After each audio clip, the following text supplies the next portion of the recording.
Hola a todos, bienvenidos a este episodio especial. Mi nombre es Mónica Casas Núñez y me acompaña mi compañero de equipo Edwin Sinaí Piña Morales. ¿Qué tal, Mónica? Un saludo a todos los que nos escuchan. Un saludo especial a nuestra profesora de arquitecta Abril Jiménez Cervantes. Bueno, estamos muy entusiasmados porque el día de hoy vamos a presentar el cierre de nuestro proyecto integrador en su etapa 3 para la materia de análisis crítico histórico y de la arquitectura 2 en la licenciatura en arquitectura de la Universidad del Valle de México.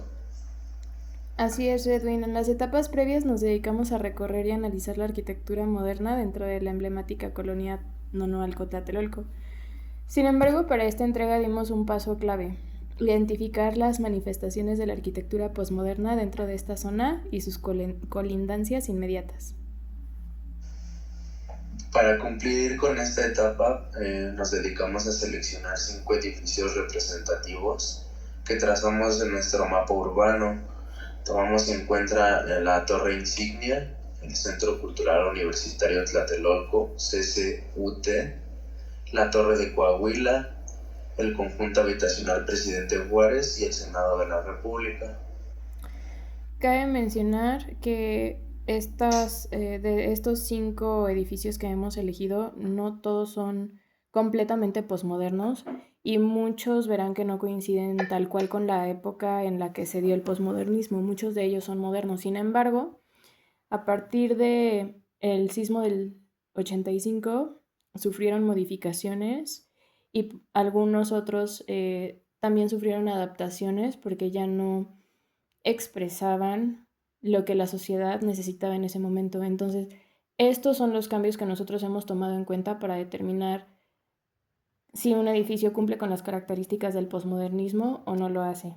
No necesariamente porque cumpla con el periodo al que pertenece el modernismo, sino por las características que estos presentan y por la forma en la que han convivido con la sociedad y han cumplido con esas necesidades que ha tenido la sociedad en dicho momento.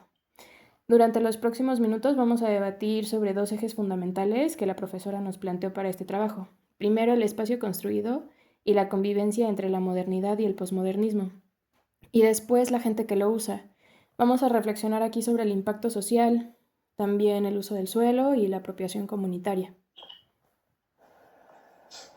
Claro, entremos, como dice mi compañera, entremos primero al primer eje, el espacio construido.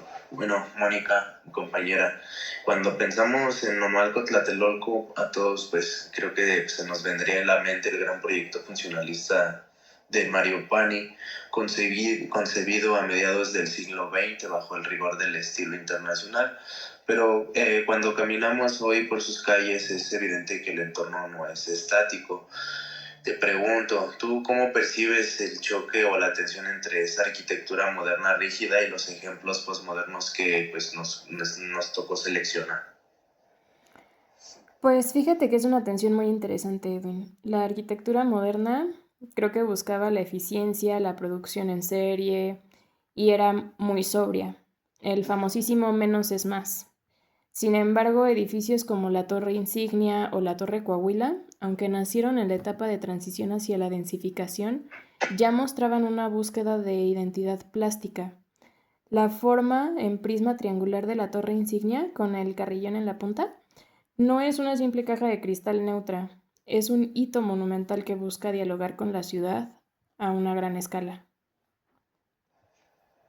Totalmente, yo creo que sí, bueno, yo creo que el ejemplo más contundente de crítica y resignificación postmoderna en la zona es el Centro Cultural Universitario Tlatelolco. Cabe recordar que ese edificio nació originalmente como una torre de mármol gris de la Secretaría de Relaciones Exteriores, proyectada por Pedro Ramírez Vázquez bajo la premisa de la neutralidad institucional del Estado. Pero años después, con la remodelación de la UNAM y la intervención artística de Thomas Glassford mediante la obra Chipetote, la torre recibió una segunda piel de luces LED rojas y azules. Ese caso es brillante para explicar el posmodernismo, Edwin, porque rompe completamente con la regla moderna de la forma sigue a la función. porque utiliza el ornamento y la luz. Esos son elementos que el racionalismo puro rechazaba completamente. Y esto lo hace para superponer un concepto mitológico prehispánico sobre una estructura moderna. Además crea un plano visual único. Desde la Plaza de las Tres Culturas, si tú te paras ahí puedes ver las ruinas aztecas, el templo colonial de Santiago Tlatelolco, los bloques modernos de Pani y la torre con la intervención luminosa posmoderna. Claro, y también puedo mencionar que si nos movemos un poco hacia el perímetro que mapeamos en el centro y la tabacalera, encontramos el conjunto Juárez y también el Senado de la República. Podemos mencionar que en el conjunto Juárez de Mario Pani y Carlos Mérida, pues vemos cómo el muralismo figurativo maya se integró al concreto, rompiendo pues el molde industrial, y en el Senado de Teodoro González de León, inaugurado en el 2011, podemos observar un postmodernismo monumental, pues, el uso del concreto cincelado con agregados de mármol, las formas geométricas pesadas y esa gran plaza cívica que conecta directamente con la plaza del Paseo de la Reforma. Así es, Edwin. Y sobre el espacio construido también podemos concluir que no hay una destrucción del pasado, sino que se realiza ahí una convivencia por capas, donde el posmodernismo aporta color, ironía, escala monumental y memoria histórica a una zona que corría el riesgo de volverse monótona en su momento. Muy bien, cabe resaltar que ahora que pasamos al segundo eje, de la gente que lo usa y la vida comunitaria, podemos mencionar que es vital en nuestro análisis. Menciono que la gente que lo usa, una de las críticas más fuertes hacia el movimiento moderno fue que generó espacios hiperfuncionales, pero fríos e impersonales, donde el habitante era visto casi como una cifra estadística en un multifamiliar, ¿no? Bueno, compañera Mónica, te pregunto ahora bien, ¿cómo piensas tú que cambia la experiencia del usuario con la llegada del posmodernismo en Tlatelolco? Pues siento que cambia de forma radical en el aspecto de la identidad y el sentido de pertenencia. El posmodernismo le devolvió al ciudadano los puntos de referencia de manera afectiva. La gente que habitaba Nonoalco no dice, nos vemos en el bloque funcionalista número 4, ¿no? Dicen, nos vemos en la explanada de la Torre Insignia o en los jardines del Centro Cultural. Los elementos plásticos y la forma única de cada edificio hacen que la comunidad se apropie visual y emocionalmente del espacio. Y también me gustaría mencionar que eh, tenemos que analizar cómo vivía la sociedad anteriormente.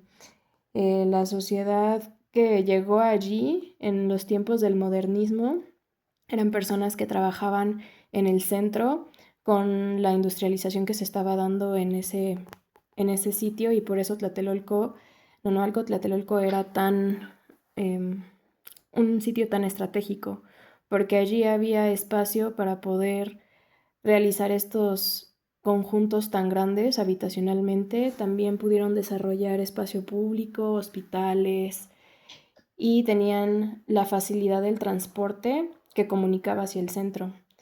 Después se vino el posmodernismo y las personas que llegaron a habitar allí eran personas que eran jóvenes, más jóvenes que en la época moderna. En la época moderna todavía vemos eh, familias mm, de dos papás, dos hijos, nada más, no vemos abuelos, no vemos así.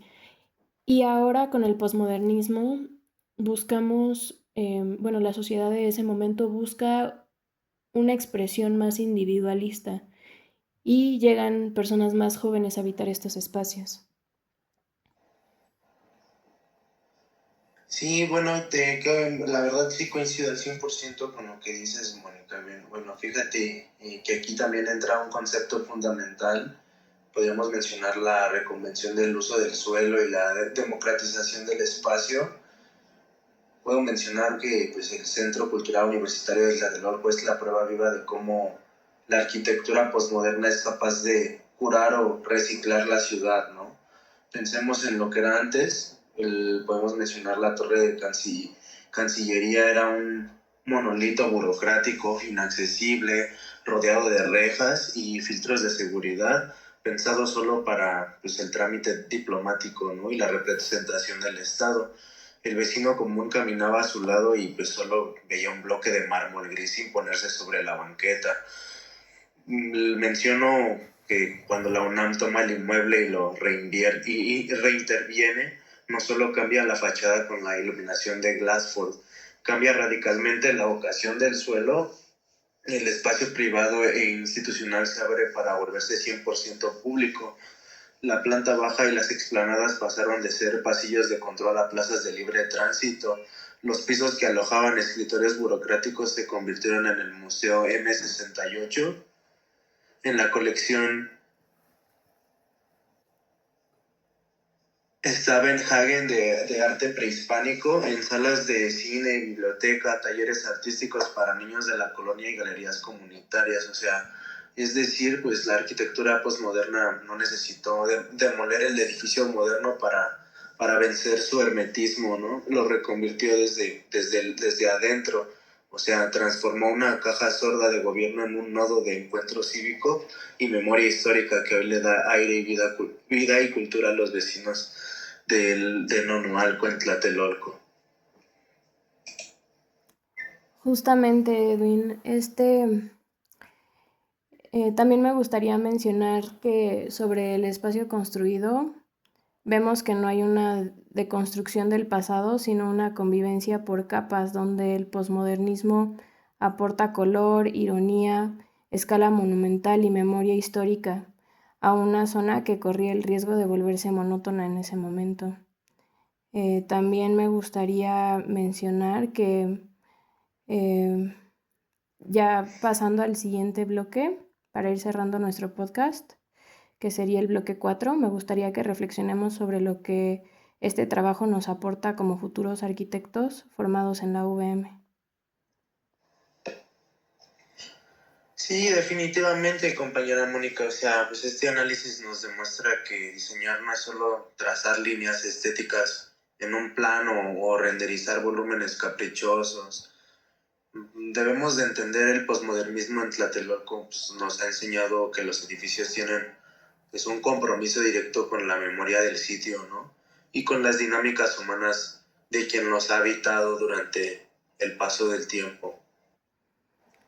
Sí, justamente coincido, compañero. Siento que nos enseña a ser críticos. El posmodernismo no fue solo ponerle adornos a las fachadas, sino una revisión necesaria que le devolvió la voz a la historia, a las raíces locales y al lenguaje histórico que el racionalismo moderno había sofocado bajo la premisa del estándar industrial. Y bueno, ya para pues finalizar esta parte de la conclusión, pues también pues debemos agradecer a nuestra profesora Abril Jiménez Cervantes por impulsarnos a realizar este recorrido urbano y analítico, ¿no? En una de las zonas más complejas y fascinantes de lo que viene siendo la Ciudad de México. Así es. Espero que este podcast haya sido claro y enriquecedor para todos. Mi nombre es Mónica Casas Núñez. Y pues mi nombre es Edwin Sinay Piña Morales. Muchas gracias por su atención, compañeros. Nos vemos en la próxima entrega de este proyecto integrador. Que tengan buen día, buena noche más bien. Hasta luego. Antes de despedirnos, me gustaría nada más preguntarte, compañero Edwin, ¿crees que hemos contestado todas las preguntas en su totalidad o te gustaría añadir algún comentario en alguna de las preguntas? ¿Sientes que algo pudiéramos haber explicado mejor? Pues después de todo lo que hemos platicado, yo creo que abordamos algunos de los temas más importantes. Y pues no sé, pues yo creo que de mi parte pues serían todos los comentarios que tendría que hacer. No sé tú si tienes que agregar algo. De mi parte también sería todo. Creo que fue una experiencia muy enriquecedora y pues creo que esto nos va a ayudar mucho para sentar las bases de los estilos futuros y entender cómo es que se va transformando la sociedad y cómo la arquitectura va moldeando el comportamiento de las sociedades. Creo que como arquitectos nos corresponde una responsabilidad muy grande para, con toda esta información y todo lo que hemos aprendido, aplicarlo en las construcciones que haremos en el futuro y no darle prioridad ya sea a la forma ni a la función, sino hay que hacer un conjunto entre todo, tanto forma como función como tradición, y recuperar la intención de para quién estamos diseñando. Sí, la verdad, pues sí tengo muchos puntos de vista que estoy de acuerdo contigo, estoy muy de acuerdo. Pues yo creo que hay que fijarnos también en la historia del lugar, ¿no? Para pues poder saber cómo sería el acorde de pues, la edificación en algún lugar, ¿no? O sea, investigar bien a fondo para que no solamente pues crees un lugar, pues como decíamos anteriormente, ¿no? Bochornoso, que se ve así como espectacular también, pues tendría que tener una historia, ¿no? Y de acuerdo a la historia de la colonia o la ciudad, ¿no? Correcto, Edwin. Pues con esto nos despedimos y muchas gracias por escuchar nuestro podcast. Hasta luego. Hasta